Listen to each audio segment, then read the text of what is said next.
Welcome back to the channel, guys. It's your boy Hammy Takes here, and today we're gonna go ahead and do a tier list. And the tier list we're gonna be doing is the quarterback position. And so basically, we're just gonna take every quarterback that has played in the 2024 season, and we're just gonna rank them in their appropriate tiers. So with that being said, let's get to it. That's on me, Ty.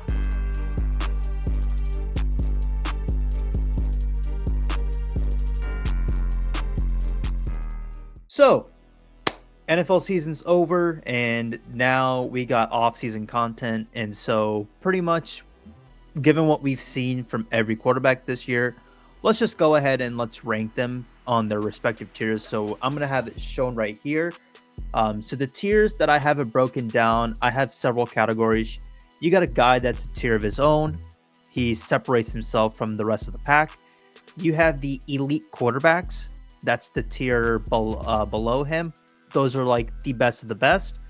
Then after that, you got the great quarterbacks, guys that are somewhat elite, but they're kind of like a step below, if you know what I mean. But they're great quarterbacks. Like, I would love to have my franchise with those guys as my quarterback. And then you got the good quarterbacks. A step down from great. Like, you'll have maybe some bad moments, but it's not like, okay, it's going to be like very, very bad. You'll be good. Like, those quarterbacks are good enough that you'll have a baseline ceiling, and so they're a step below great, but I think they're just lacking one tiny um, thing that's separating themselves from being great.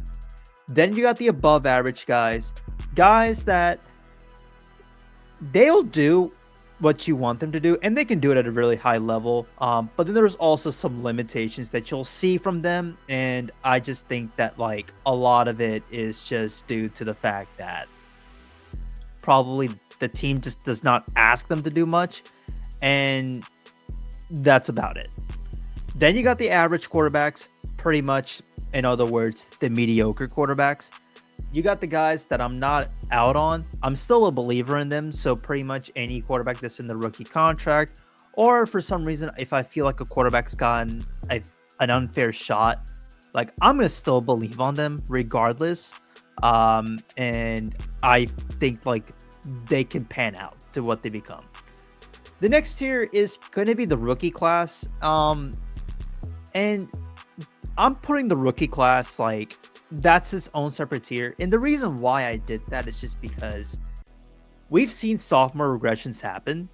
And when we get carried away of ranking a rookie quarterback like already amongst the best of the best after they having such a great rookie year, and then the next thing you know, they followed up with a little slump, a bit of a regression, then that quarterback tends to be called the most overrated quarterback in football. I'm simply am trying to avoid that. I want to see another season. Do they take the next step?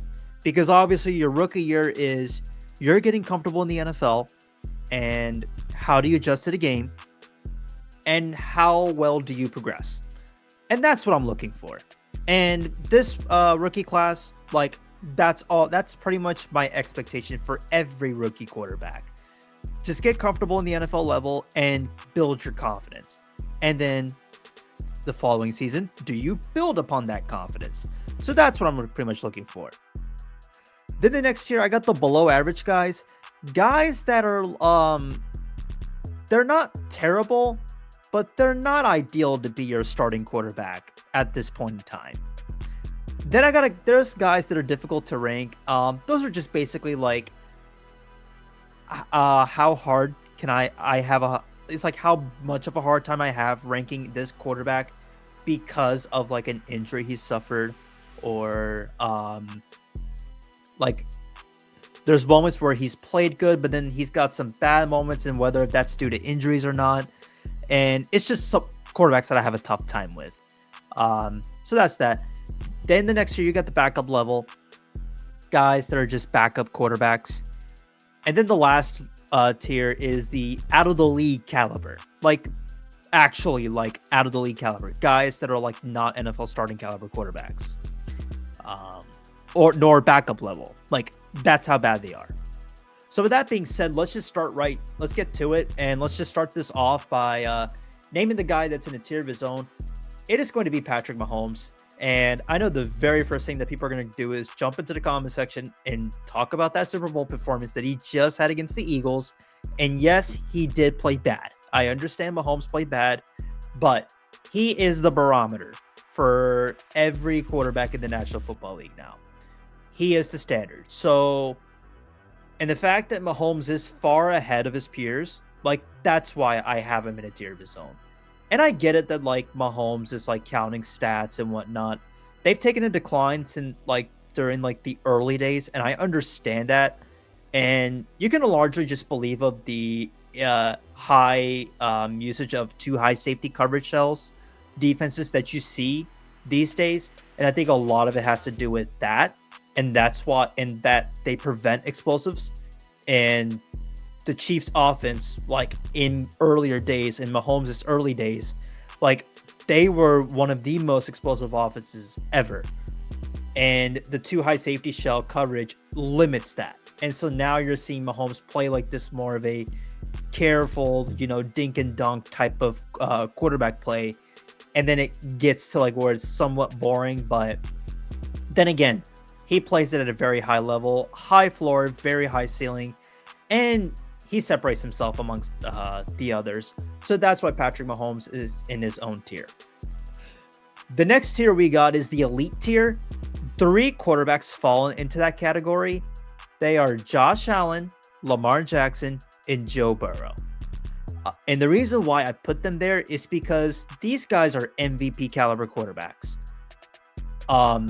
And this season alone, like the years that you've seen Josh Allen, Lamar Jackson, and Joe Burrow put up, those are like elite franchise. Like, I'm confident that I can win a Super Bowl with these guys. Like, I will have no issue. If Patrick Mahomes is not available, these are the 3 guys that I'm considering, and I'm going to make sure that I win a Super Bowl because those guys are that special. And seeing what Josh Allen did this year with the Bills trading Stephon Diggs, what looks like on paper, not a lot of talent, and you're lacking star power because, let's be clear, Stephon Diggs was the star power for this Bills team. But the Bills' offense is great, and as long as Josh Allen is a great quarterback and he's playing at a high level, then the Bills will be fine. And that's exactly what they showed here. And so Josh Allen, still elite, and he's like just amazing in all accounts. And then same thing I can say for Lamar Jackson. I mean, just a sensational talent. I mean, you lead Baltimore. I mean, counting stats, 41 touchdowns to 4 interceptions. That is ridiculous. That is nearly 2011 Aaron Rodgers stuff. And I consider 2011 Aaron Rodgers to be the greatest season that I've ever seen at the quarterback position. And Lamar put up a season almost to that caliber. Like, that's how good Lamar was. Like, it was that caliber of a season. And so, like, come on, dude. Like, Lamar Jackson, phenomenal talent. And I know, like, the knock against Lamar is the fact that 2-time MVP, I still feel like he should have been a 3-time MVP. He should have won MVP over Josh Allen. But he has 3 playoff wins. They're not impressive wins. But at the same time, it's just like the standard of being an elite quarterback. You got to perform well in the playoffs, which I personally kind of hate that agenda because it's not just about the quarterback. The quarterback's not playing defense as well. This isn't like NBA basketball where you talk about the legacy and stuff. But regardless of that, like Lamar Jackson, elite floor raiser, elite ceiling, and just a lot of the stuff that he's done. And over the years, man, one of the biggest knocks with Lamar Jackson is his ability to pass the football. Like, him as a passer, like, it was so knocked that I personally never understood it. But he's gotten progressively better over the years. And he's one of the best passers in football. Like, if Lamar were to become a true pocket passer and not a dual threat, I am 100% confident that Lamar Jackson does not change. Because he can do some damage with his arm, and he's really freaking good at it. So, Lamar is still in the elite. And then finally, it's Joe Burrow in that tier. I, I mean, I can't emphasize like the season that Joe Burrow just put together was unreal, but it's wasted because Cincinnati's defense is so bad that it's ruined every bit of that season. And then you can also attribute to a couple of that to Zach Taylor and his coaching. But regardless, like Cincinnati, I mean, dude, like an MVP. Like if Cincinnati probably made the playoffs, I think there's more steam for Joe Burrow to win MVP this year because he led the league in passing, like a lot of the counting stats. He led the league on, and he was on fire like all year long. But Cincinnati's defense let him down. But Burrow is still an elite quarterback, elite talent, elite processor. He's one of the best improvisers in football. So like obviously 100%. Nothing else to say about Joey B right here. He is phenomenal. Now we got the great tier. And these are the guys that are just a slight step down from the elite quarterbacks, but they're really freaking good. And that tier right here consists of 4 quarterbacks. They are Justin Herbert, Dak Prescott, Matthew Stafford, and CJ Stroud. So starting off with Justin Herbert. Herbert would have been in the elite tier. And I still believe that Justin Herbert is one of the most elite talents in football. But I can't call him an elite quarterback because of the standard that elite quarterbacks get put on. And that's like being able to win playoff games. Justin Herbert has not done that. Now, I am willing to excuse him for that one against Jacksonville because you have a comfortable lead against the Chargers. Or not the Chargers, against the Jaguars. And when the expectation is that you're up 27-0, you got to run the ball. Chargers tried doing that. They couldn't do it effectively. And I get that like Herbert can, audible and do whatever, but you don't want to get into the habit of doing that frequently if you're a quarterback. And so I can't faultly blame him. And then let's not forget that Brandon Staley's did not adjust his defense at all. And so that's why it's been terrible. And then for Justin Herbert, the Houston game, that's the one where I can blame it on him because he threw some pretty abysmal picks. It did not look good. But regardless, like Justin Herbert is, if you watch Chargers games and you watch Justin Herbert play, he is one of the best throwers of the football. He is certainly one of the most talented quarterbacks, and honestly, the most talented quarterback, or actually one of the most talented quarterbacks in the history of this sport. He is that good. Now, next is Dak Prescott, and Dak Prescott, I feel like, gets way too hated by the NFL community. He gets way too hated on by people, and it's only because of the fact that he plays for the Cowboys. It's this trend to hate on the Cowboys because they're the popular team, all that, yada, yada, yada. A lot of it, I feel like, is forced, even though I personally hate the Cowboys just because of my experiences, but it's not like that I'm following the trend of others. But Dak's so overhated by people, and I really don't understand why. He's one of the best pocket passers in football. I mean, Dak's accuracy is still like top notch. He's good, still a solid floor raiser, very good ceiling play quarterback. But like, there's just nothing more to say for Dak. Like, just a very good quarterback. I'm very happy to have him as a franchise guy, and I do think you'll win games with Dak as your quarterback, like especially in the playoffs. Then the next quarterback is Matthew Stafford, and same thing. Like Stafford, elite, one of the best arm talents I've ever seen, one of the best gunslingers I've ever seen, probably my favorite gunslinger of all time. And Stafford's one of my favorite quarterbacks of all time, and he's still playing elite at a very high level. Just something to point out to you, Matthew Stafford balled out against the Minnesota Vikings. And that heavy Brian Flores blitz defense, like he faced, like he was dag near perfect, like across the blitz. Like he was really freaking good at it. And then obviously he almost put the Eagles defense on his heels with that almost late comeback in the playoffs, and then obviously the Eagles ended up winning. But Stafford, one of the elite talents, gunslinger, his IQ is smart, and just an overall satisfying player to watch. And there you go. Then the last quarterback is CJ Stroud. I know the down year for him, but I'm not blaming this on CJ Stroud.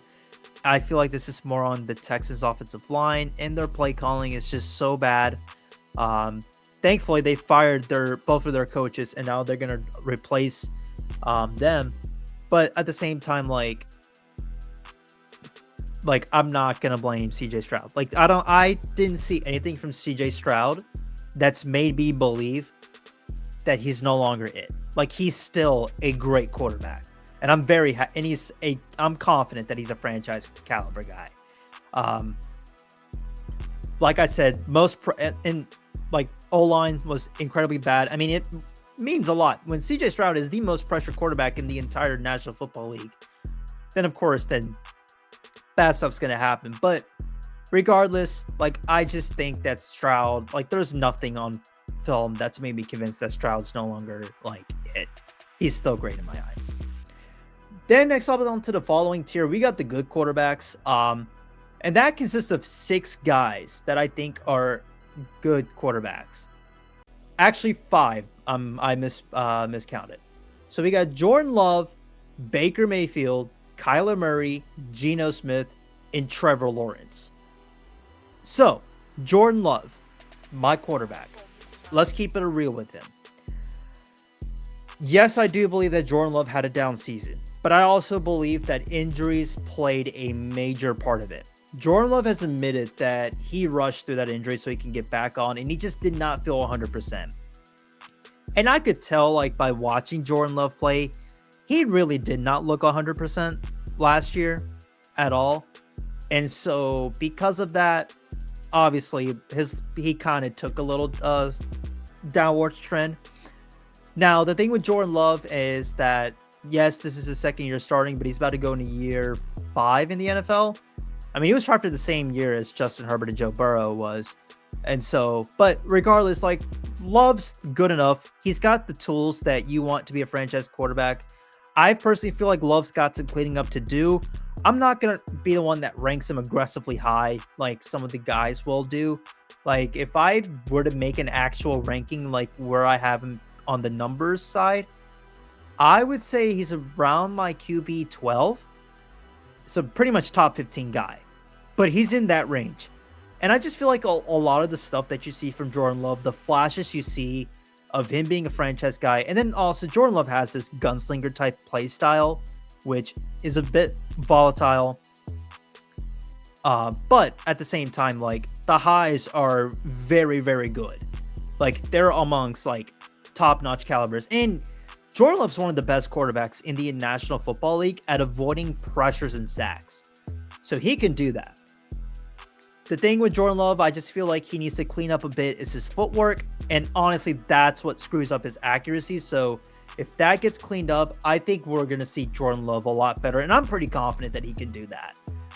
Even though he's about to be 26 years old, I understand that completely. That's you can't just bank on a 26-year-old fixing that. But at the same time, when you set down the bench in 3 years, you don't have time playing in the NFL caliber. So just give it some time. I'm sure that Jordan Love's going to get it together. And I think next year, we're going to probably leave off to what we saw second half of 2023. Baker Mayfield is next. Baker has completely transformed.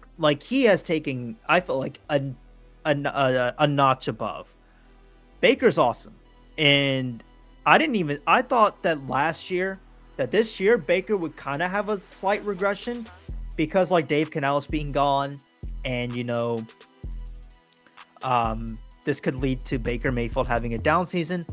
But honestly speaking, though, Baker has proved me wrong, man. He's gotten better. And Liam Cohen, who is now the head coach of the Jaguars, he's helped Baker get to another level. So Baker's good. And do think that he's no longer that Baker Mayfield that we saw earlier with Cleveland, and then him journeying around with the Panthers and the Rams. And so, like, honestly speaking, Baker Mayfield's good, and seeing him, like, it's really nice to see. Kyler Murray is next.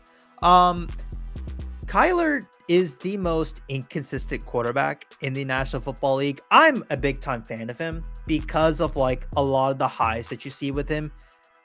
Like, Kyler can be a great quarterback. Like, he can get into that Justin Herbert, CJ Stroud tier.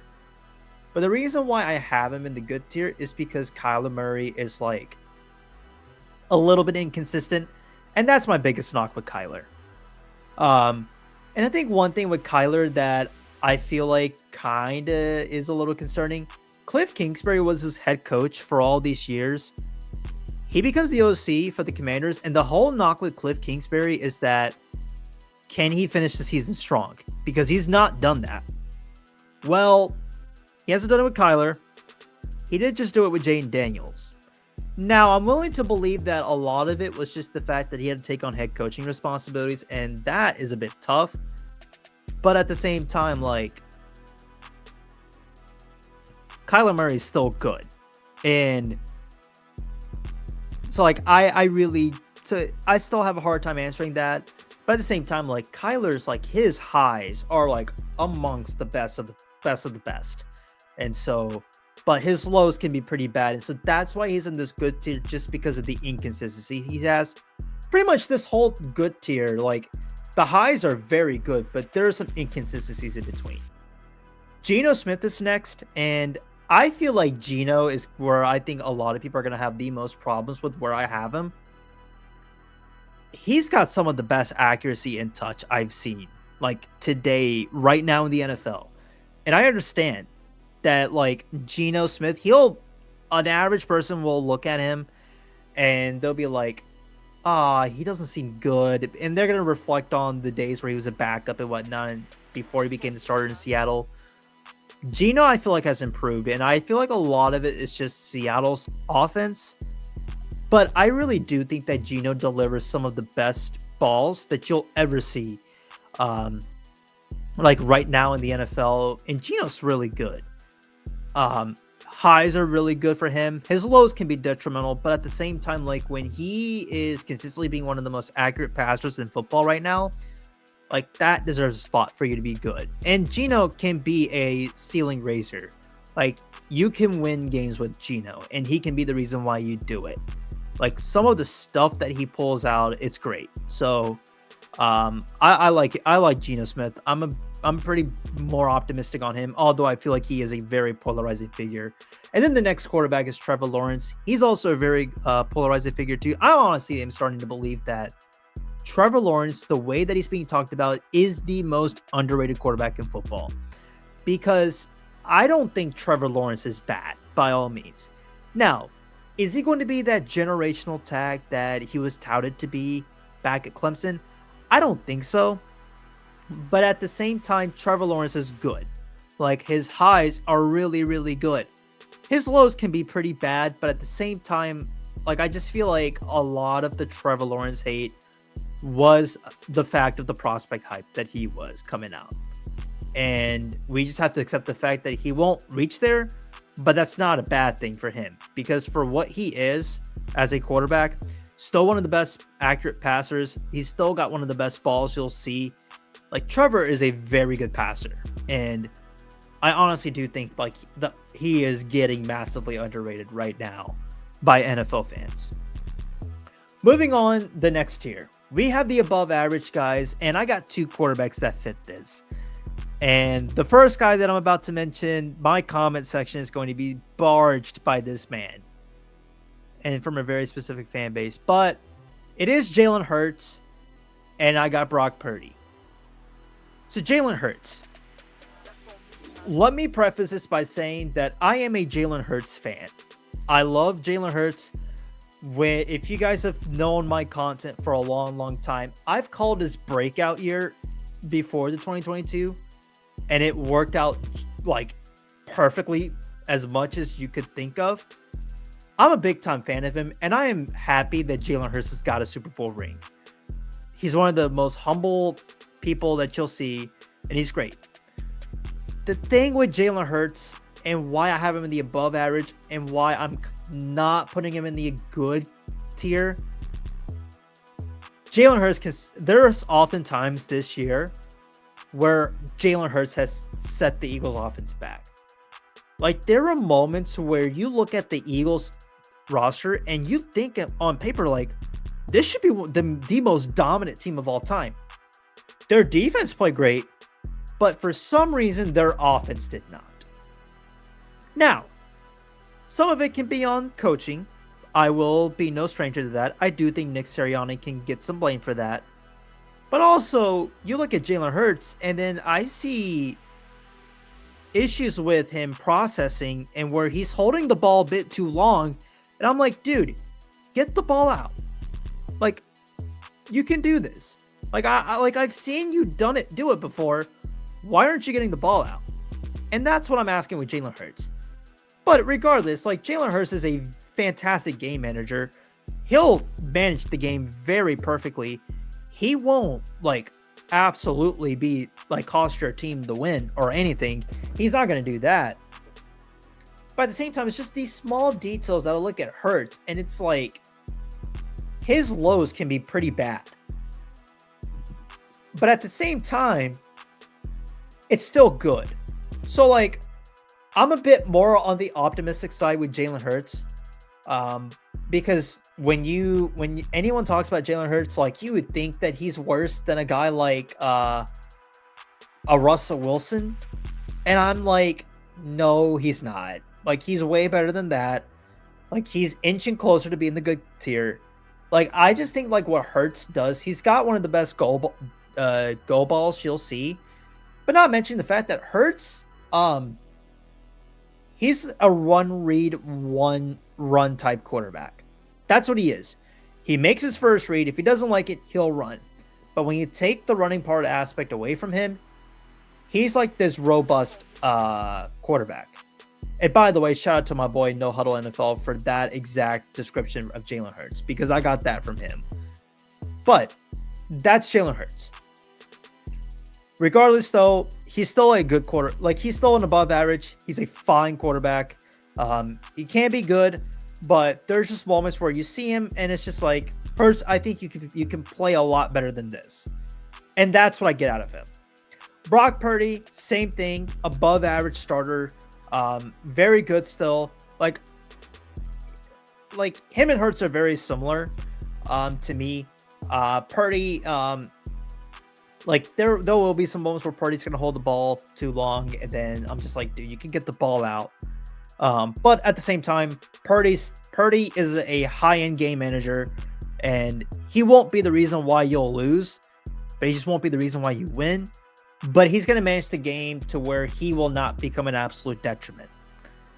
And we've seen that work out positively for San Francisco, because Jimmy Garoppolo is one of the worst quarterbacks of all time. Moving on to the next tier, we got the average quarterbacks. So, these are the quarterbacks that are the mediocres. They're like somewhat They're meh. You're going to have bad moments with them. And then there are going to be moments with them where, like, they'll be fine. Like, they're not going to be detrimental. But the moments can be pretty bad for them. And the guys are Jared Goff, Bryce Young, Tua Tagovailoa, and I hate to do it to my favorite player of all time, but Aaron Rodgers, he's in the average tier. So starting off with Jared Goff, he is the pinnacle of average quarterbacks. Goff is somebody that he'll game manage and he'll be fine at it. But when things start to go wrong, he crumbles. And the lows are very detrimental with Jared Goff. Like, it's not good. That's why I'm not a fan of Jared Goff. That's also the reason why I cannot stand the MVP talk that Jared Goff gets, because he's in a winning team.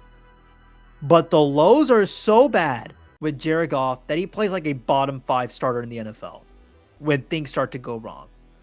You have to make sure that things go right, and Goff will manage it at a good level.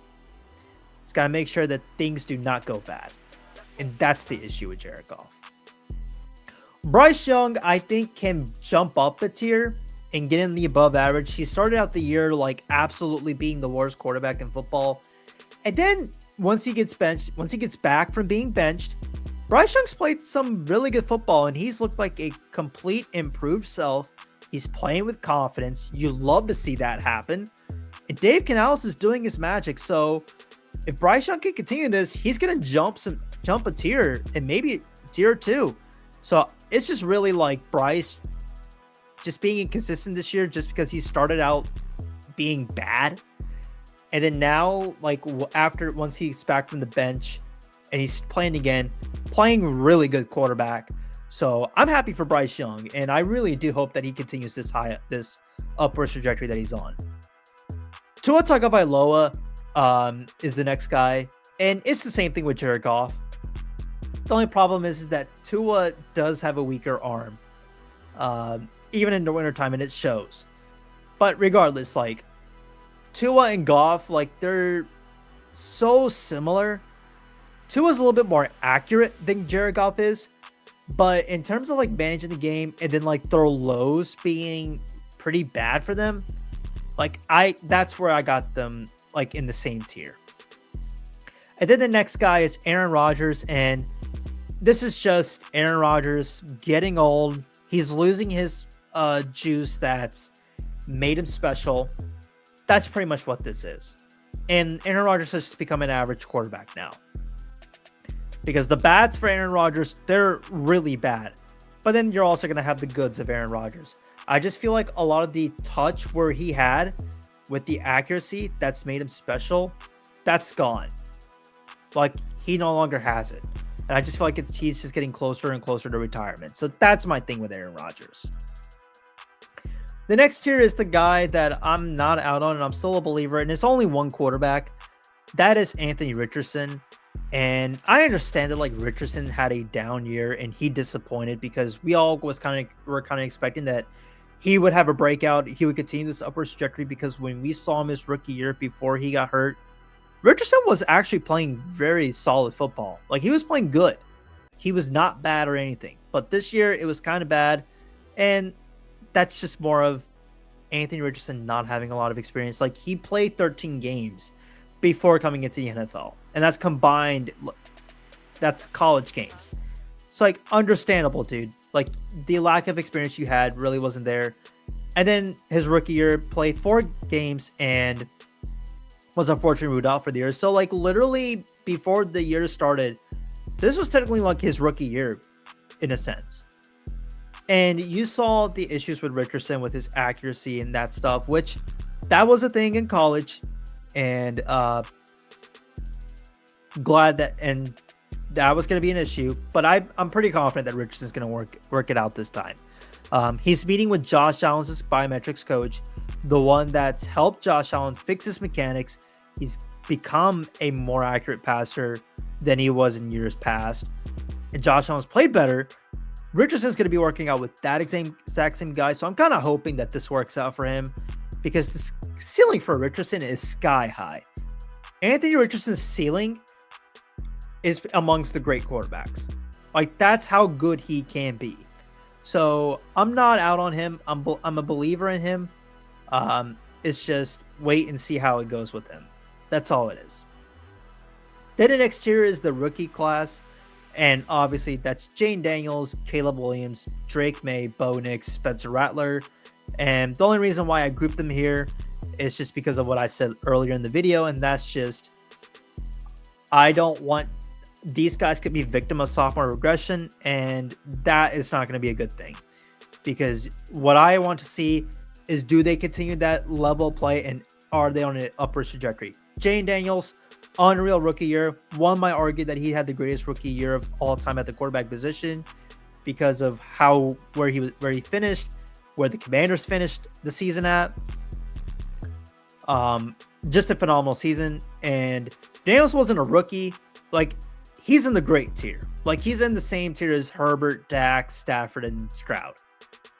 but I'm just going to put him in the rookie class just because of the potential sophomore regression that could happen. Not saying that it will happen in Washington. They can avoid it, but that stuff happens, and then that's just not a good thing.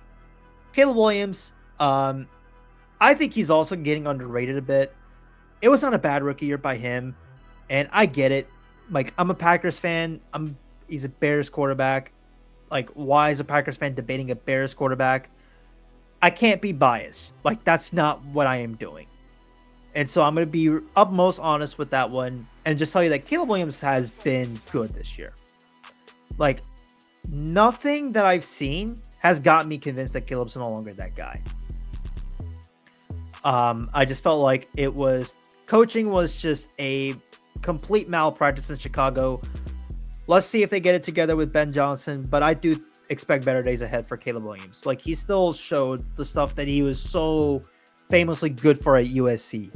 So let's see how that. So I'm just hoping that year 2 it gets fixed and that the Bears get themselves back on track. Drake May, same thing.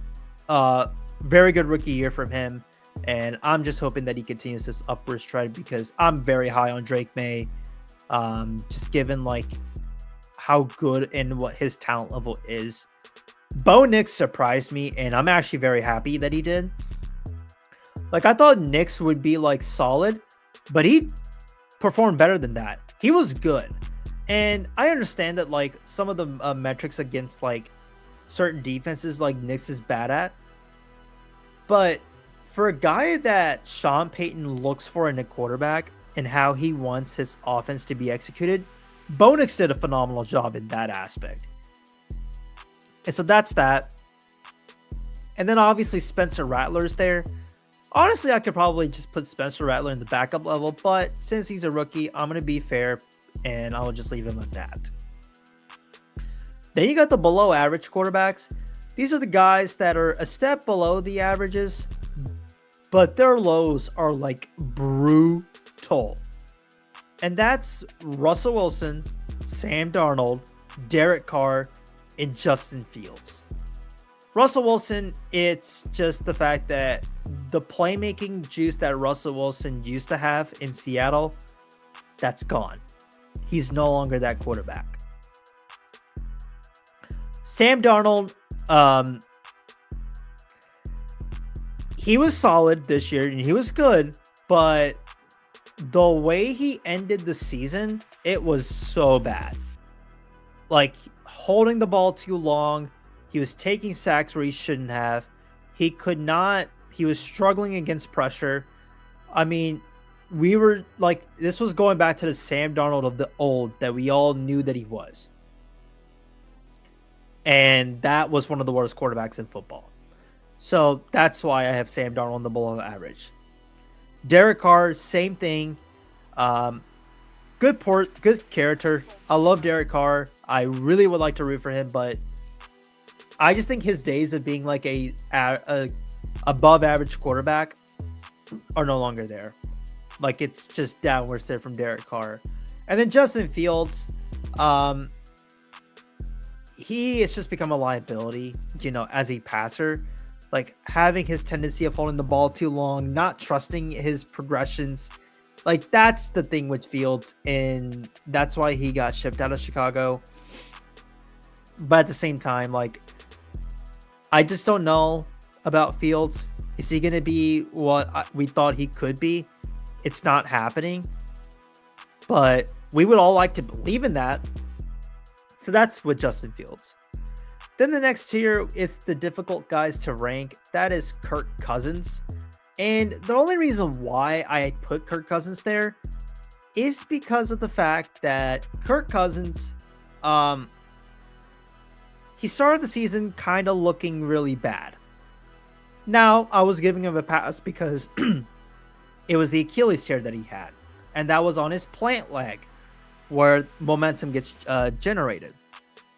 So that's why Kirk Cousins started off the season rough. Then it looked like Kirk was coming back to his old self and he was playing really good football. And then he just gets back to sucking again. So, like, I don't know if his Achilles is what's causing Kirk to, like, have this hodgepodge of, like, quarterback play. Or did Kirk Cousins actually just suck? And he got benched for Penix, like, for good. That's what I'm trying to figure out. And so, like, that's just why I have a difficult time ranking Kirk Cousins. Then you got the backup level quarterback stats: Malik Willis, Will Levis, Daniel Jones, Jacoby Brissett, Gardner Minshew, Andy Dalton, Skylar Thompson, Snoop Huntley, Joe Flacco, Aiden O'Connell, Cooper Rush, Mason Rudolph, and Jameis Winston. They're just backup quarterbacks. So if you're just needing a backup quarterback, like, these are the guys you look up to, and then you'll have some good and capable backups. And then you got some pretty bad backups. But these are all backup level quarterbacks to me, so you got that. And then the last tier is a guy that should not be in the NFL. He is legitimately out of the league caliber, and I just don't. And I think he's worse than a backup quarterback, and maybe worse than a third stringer. Like, he is that horrible. That is Deshaun Watson. It's over. His career is done. Like, he's not going back to that version of himself back with the Texans. And now that he tore his Achilles and then re-tore it again, he's cooked. Like, I just think Deshaun Watson's career is done. Like, I don't think he's not playing it down in 2025. And I think he's going to continue to sit out until that contract is over. And once that contract is over, he's gone. Like, he's out of the league. Like, out of the league caliber. And he sure does play like an out of the league caliber quarterback. He's so bad. So that concludes the 2024 NFL quarterback tier list. If you guys have any comments and you feel like a certain quarterback should probably be ranked either higher or lower, let me know in the comments what you think. And with that being said, if you guys enjoyed this video, please leave a thumbs up. Go ahead and subscribe to the YouTube channel and follow all of my socials down in the link tree below. But with that ado, I'll see you guys in the next video.